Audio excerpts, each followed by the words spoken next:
मुख्यमंत्री योगी आदित्यनाथ ने कल एक ऐलान किया था जिसमें उन्होंने साफ तौर पर कहा था कि रोहिंग्या और बांग्लादेशी जो हैं उनको चिन्हित किया जाए और उनको उनके मुल्क वापस भेजा जाएगा। इसके बाद आज उन्होंने मंत्रियों को निर्देशित किया है कि ऐसे रोहिंग्या और बांग्लादेशियों को चिन्हित करें। बात करेंगे, हमारे साथ आर के वर्मा जी हैं, उप मुख्य सचेतक हैं समाजवादी पार्टी के। उनसे सर, मुख्यमंत्री का निर्देश है कि मंत्री चिन्हित करें जो अवैध घुसपैठिए बांग्लादेशी रोहिंग्ये हैं। यह आदेश बड़ा आश्चर्यजनक है कि जो काम कार्यपालिका को करना चाहिए वो सरकार के मंत्री के द्वारा कराया जा रहा है। क्या किसी भी मंत्री के पास किसी की भी वह देश का नागरिक है या वह घुसपैठिया है, इसकी पहचान कोई मंत्री कैसे कर सकता है? इसके लिए तो सरकार बाकायदा उसके अपने जो नियम हैं, सरहद से कब कौन किस परिस्थिति में देश के भीतर घुसपैठ किया और जो विभागीय जो सरहद से लेकर के प्रदेश की सीमा तक जो जिम्मेदार लोग हैं उसके लिए बाकायदा कार्यपालिका की एक टीम बना करके चिन्हित किया जा सकता है, ना कि किसी मंत्री को आप निर्देशित कर दे वो मंत्री ये काम कर सकता है। अब कार्यपालिका का काम सरकार का मंत्री करेगा, ये बड़ा आश्चर्यजनक आदेश है। अब मेरे तो समझ में नहीं आता कि मंत्री कैसे किसी की पहचान करेगा। ये पहचान करने का काम बाकायदा कार्यपालिका की एक टीम और नियम बना करके उनसे साक्ष्य मांगा जाए कि आपके पास क्या साक्ष्य है कि आप भारत के निवासी हो, भारत के नागरिक हो। हाँ, जो इस देश का नागरिक नहीं है, जिसके पास इस देश की नागरिकता नहीं है या उसकी पात्रता नहीं है, मैं निश्चित रूप से मैं कहूँगा कि वो इस देश में ना रहे।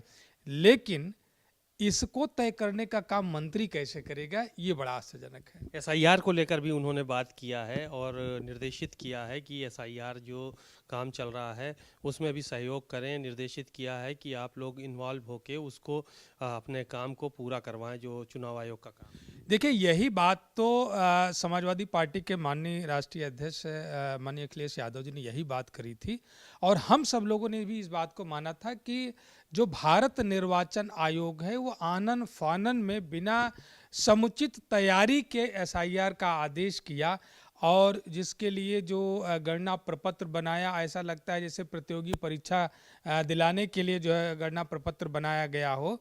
तो ये बात हम लोग पहले से कहते आ रहे हैं कि निर्वाचन आयोग के द्वारा अपने कर्मियों को समुचित प्रशिक्षित नहीं किया गया। आंगनवाड़ी को बीएलओ बनाया गया जिसको स्वयं उस गणना प्रपत्र में जो कॉलम है, कॉलम के बारे में पूरी जानकारी नहीं हो पा रही है।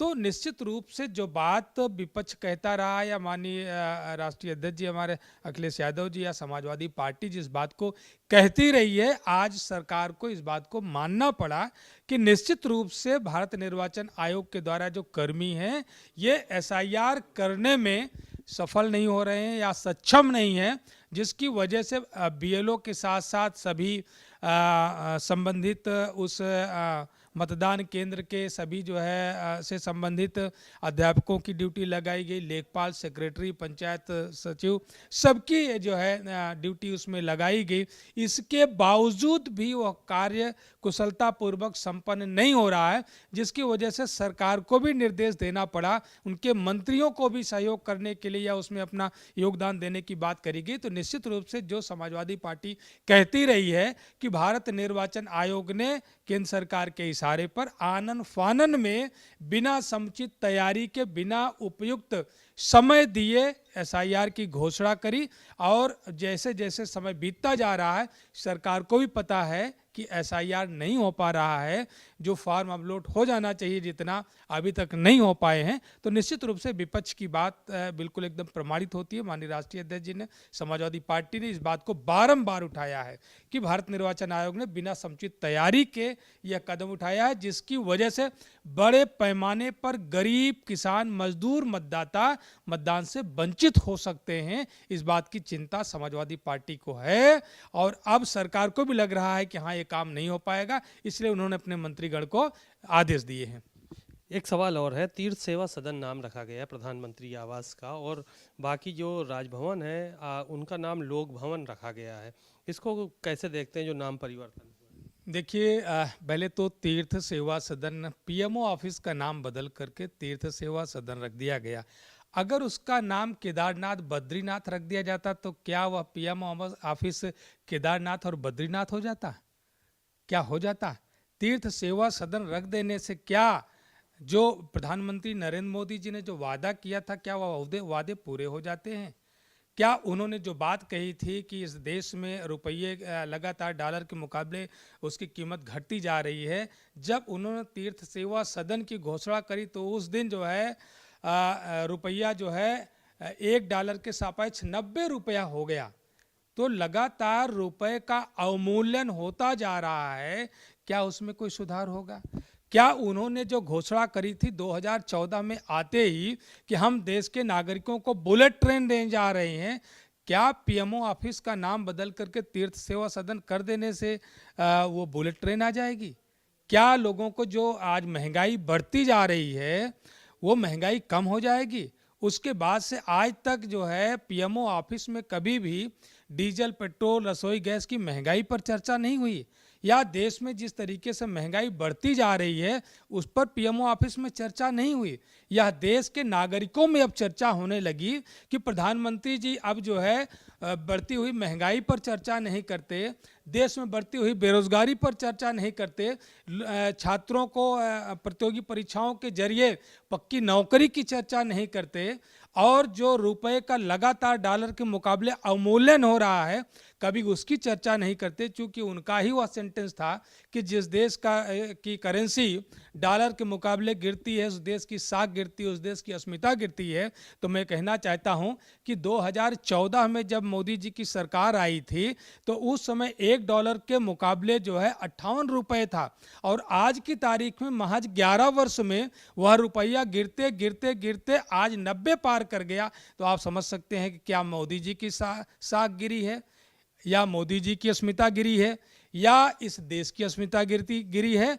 यह बात अब प्रधानमंत्री जी को देश के सामने बताना चाहिए।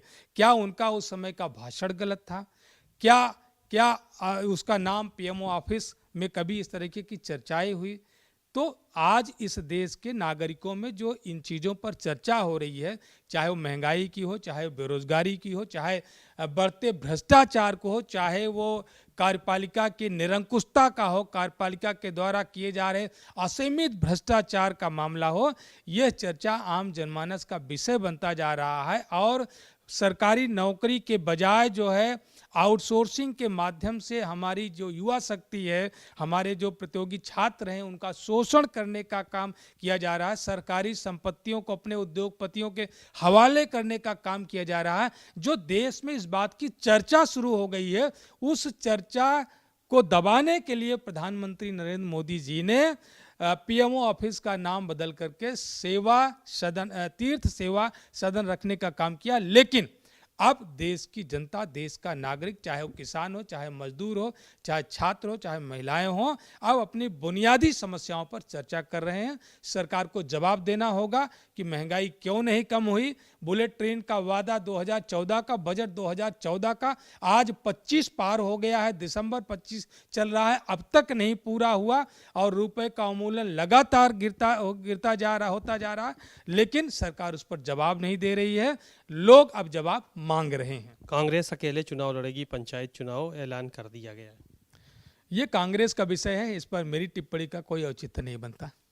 एक सवाल और था, जो फ़ोन में, मोबाइलों में एक ऐप आना था, उसको लेकर समाजवादी पार्टी जासूसी का आरोप लगा रही है सरकार के ऊपर कि उसके ज़रिए जासूसी हो सकती है।